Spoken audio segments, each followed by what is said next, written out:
हाँ तो दोस्तों, यहाँ पर आईआरएफसी का स्टॉक लगातार गिर रहा है और सबका मतलब जितने भी इसके शेयर होल्डर्स हैं सबका एक ही क्वेश्चन है कि कब आईआरएफसी का स्टॉक बढ़ेगा, कब ये इश्यू प्राइस से ऊपर जाएगा और हम इसको बेचकर अपना प्रॉफिट बुक करें।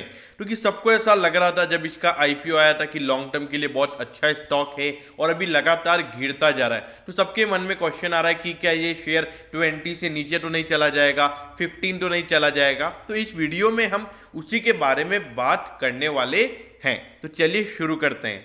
तो देखिए दोस्तों, अभी मैंने कुछ एक से 1.5 महीने पहले मैंने एक वीडियो बनाया था जिसके अंदर मैंने आपको बोला था कि आईआरएफसी के अंदर अभी तक गवर्नमेंट ने सिर्फ 10% स्टेक ही बेचा है। जो भी आईपीओ आया था उसके थ्रू गवर्नमेंट ने अभी 10% स्टेक ही आईआरएफसी में बेचा है।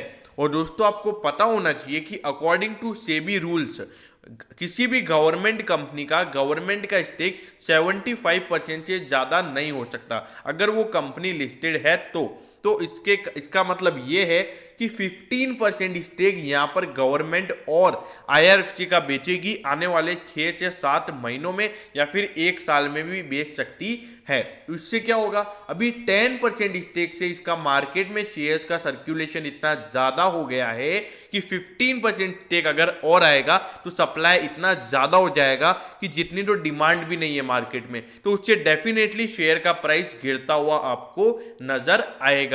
तो देखिए, ये एक बहुत बड़ा इश्यू आईआरएफसी से बना हुआ है। तो इसीलिए मैं आपको हमेशा बोलता हूं कि कोई भी गवर्नमेंट स्टॉक हो, आपके पोर्टफोलियो में गवर्नमेंट स्टॉक 20% से ज़्यादा नहीं होने चाहिए। अब मैं ऐसा क्यों बोल रहा हूं, क्योंकि देखिए जो भी लोग यहाँ पर है जो वीडियो देख रहे हैं मेरी, तो जिनका अगर 40 से 50% का अलोकेशन गवर्नमेंट स्टॉक्स में है, तो आप देख रहे होंगे कि मार्केट भले भी कितना चढ़ गया हो लेकिन आपका पोर्टफोलियो उतना नहीं बढ़ा होगा। देखिए, आप आईआरसीटीसी को अलग कर दीजिए, क्योंकि आईआरसीटीसी एक कैपिटल एप्रिसिएशन वाला शेयर है जो कि मार्केट से एकदम अलग चलता है। और उसका अगर हम वैल्यूएशन की बात करें तो एक स्मॉल कैप कंपनी थी जो कि अब मिड कैप बन गई है। तो देखा जाए तो वो वैल्यूएशन पॉइंट ऑफ व्यू से ज़्यादा बड़ा शेयर नहीं है, ज़्यादा बड़ी कंपनी नहीं है as compare to these company, जो कि आईआरएफसी, कोल इंडिया, तो इन सब का मार्केट कैपिटलाइजेशन इतना ज़्यादा है, मतलब इनका जो वैल्यूएशन है वो बहुत ज़्यादा है। तो जिसकी वजह से मार्केट में शेयर्स का फ्लक्चुएशन बहुत ज़्यादा है और इतना डिमांड भी नहीं है। तो ऐसे में अभी आपको लग रहा होगा कि मैंने ये सब तो बता दिया, अब ये तो मैंने बताया ही नहीं कि अब आपको क्या करना चाहिए। तो देखिए, मेरे ख्याल से ये स्टॉक उन्हीं लोगों के लिए है जो कंजर्वेटिव इन्वेस्टर्स हैं, मतलब जिन लोगों को लॉस बिल्कुल भी पसंद नहीं है और जो लोग चाहते हैं कि उनको वो अगर कोई इन्वेस्टमेंट कर रहे हैं, जैसे अगर आपके बैंक में पैसा पड़ा होता है तो आपको कैसे इंटरेस्ट मिलता है, हर क्वार्टरली मिलता है या फिर कुछ कुछ बैंक में ईयरली मिलता है, तो वैसे आप चाहते हो कि हर क्वार्टरली आपको थोड़ा सा इंटरेस्ट मिलता रहे, तो आप आईआरएसटी में इन्वेस्ट कर सकते हो या फिर आप आईआरएसटी में बने रह सकते हो, मतलब जिन्होंने पहले से इन्वेस्ट किया हुआ है। क्योंकि आपको पता होना चाहिए कि 4 to 5% का इसका डिविडेंड यील्ड है, मतलब जो आप ऐसे नॉर्मल अगर आपके बैंक अकाउंट में पैसा पड़ा रहता है तो आपको 4 to 5% इंटरेस्ट मिलता है। तो आपको ये समझना पड़ेगा कि आपका जो पैसा है वो बैंक अकाउंट में ही पड़ा हुआ है और उसके ऊपर आपको इंटरेस्ट मिल रहा है हर क्वार्टरली या हर ईयरली। क्योंकि यहाँ पर ये जो आईआरएफसी जो स्टॉक है वो डिविडेंड पेइंग स्टॉक है, क्योंकि इनको गवर्नमेंट को डिविडेंड पे करना पड़ता है। ऐसा नहीं है कि बेसिकली उनका फोकस ये कि आपको खुश करे, उनको मेन गवर्नमेंट को खुश करना होता है। तो इसीलिए इन स्टॉक का डिविडेंड आपको हमेशा ज़्यादा ही नजर आएगा। अब देखिए, 28,750 करोड़ का मार्केट कैप है और उसके बाद अगर आप देखोगे तो इंडस्ट्री का पीई है 6.44। अगर आप प्राइस टू बुक रेशियो देखोगे तो अंडर वैल्यूड है शेयर, अभी 24.6 का इसका बुक वैल्यू है और अभी आपको अंडर वैल्यूएशन पर मिल रहा है।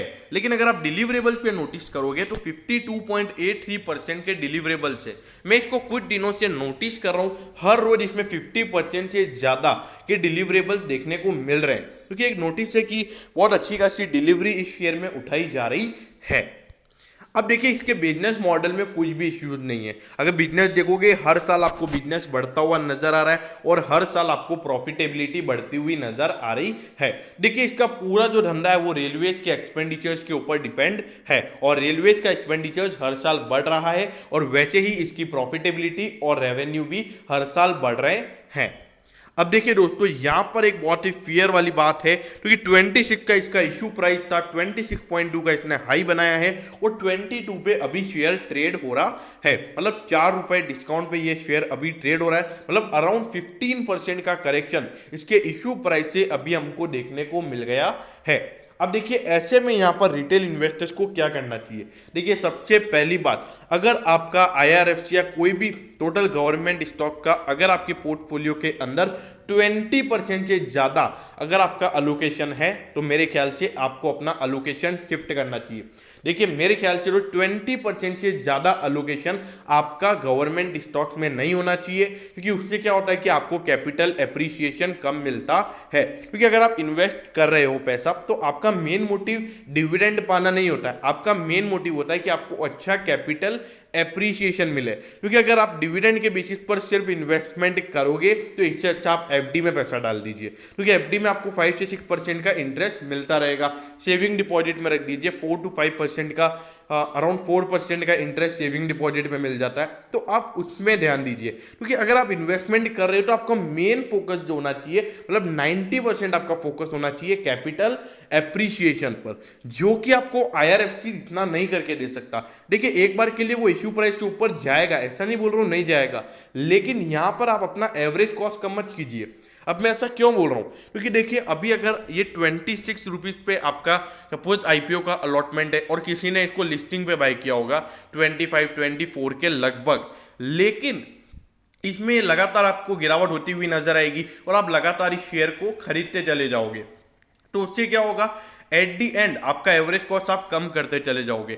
लेकिन आपका जो पोर्टफोलियो लोकेशन है, मतलब अगर आपने 10,000 रुपये शेयर मार्केट में लगा रखे हैं, तो उसमें अगर आपने इसमें फोकस कर लिया, मतलब बाकी के जो आपके स्टॉक्स है वो अगर पोर्टफोलियो में प्रॉफिट में है, तो आपने उस पर ध्यान ही नहीं दिया, लेकिन आपने IRFC में अपना एवरेज कॉस्ट कम करते चले गए, तो इससे क्या होगा कि पोर्टफोलियो एलोकेशन आपका IRFC में ज़्यादा हो जाएगा। तो इसीलिए ये बातें आपको ध्यान में रखनी चाहिए, आपको लिख के रखना चाहिए कि किस स्टॉक में आपका कितना पोर्टफोलियो एलोकेशन होगा, और अगर ये स्टॉक गिरेगा तो क्या मैं इसको होल्ड कर सकता हूँ, क्या इसमें मेरे को होल्डिंग करनी चाहिए।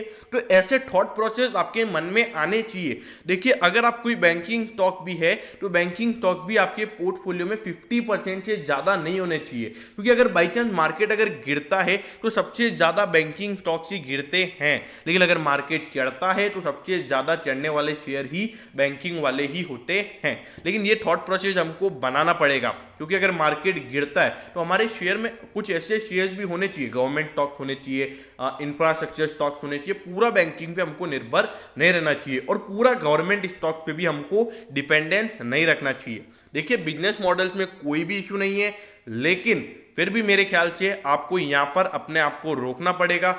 एवरेज कॉस्ट कम से कम आपका 20% से अलोकेशन नहीं होना चाहिए। अब यहाँ पर बात करते हैं कितनी गिरावट हमको देखने को मिल सकती है, तो देखा जाए तो ऑल्दो 15% की गिरावट पहले से हो गई है, और उसके बाद भी अगर देखा जाए तो मार्केट सेंटीमेंट थोड़े से नेगेटिव हैं, और अगर यहाँ से निफ्टी 14,000 के लेवल्स पे जाता है, तो मेरे ख्याल से IRFC में आपको आराम से 20 के लेवल देखने को मिलेंगे। अब बाइंग की अगर क्या रहेगी, ठीक है, जिन लोगों ने इन्वेस्टमेंट नहीं किया हुआ है, IRFC के अंदर इन्वेस्टमेंट नहीं किया हुआ है, तो वो यहाँ पर डेफिनेटली इन्वेस्ट कर सकते हैं। लेकिन अगर आप कंजर्वेटिव इन्वेस्टर हो तो ही आप इन्वेस्ट कीजिएगा, मतलब आप लॉन्ग टर्म पर्सपेक्टिव से इन्वेस्ट कर रहे हो, थोड़ा सा डिविडेंड चाहते हो, तो आप इसमें इन्वेस्ट कीजिए। और जो एग्रेसिव इन्वेस्टर्स हैं, मतलब हर साल का 15 से 20% का रिटर्न चाहते हैं, उनको यहाँ पर इन्वेस्टमेंट नहीं करना चाहिए, क्योंकि ये स्टॉक सिर्फ कंजर्वेटिव इन्वेस्टर्स के लिए ही है। तो दोस्तों, मैं होप करता हूं कि ये छोटा सा वीडियो आपको अच्छा लगा होगा। अगर आपकी कोई भी क्वेरीज हैं तो आप कमेंट सेक्शन में कमेंट कर सकते हो, मैं ज़रूर आपके कमेंट पर रिप्लाई करूंगा। तो दोस्तों, अगर आपको वीडियो अच्छा लगा हो तो वीडियो को लाइक कर दीजिएगा, और रोज़ इसी तरीके की अपडेट पाने के लिए चैनल को सब्सक्राइब करना ना भूलें। Okay, thank you, have a nice day.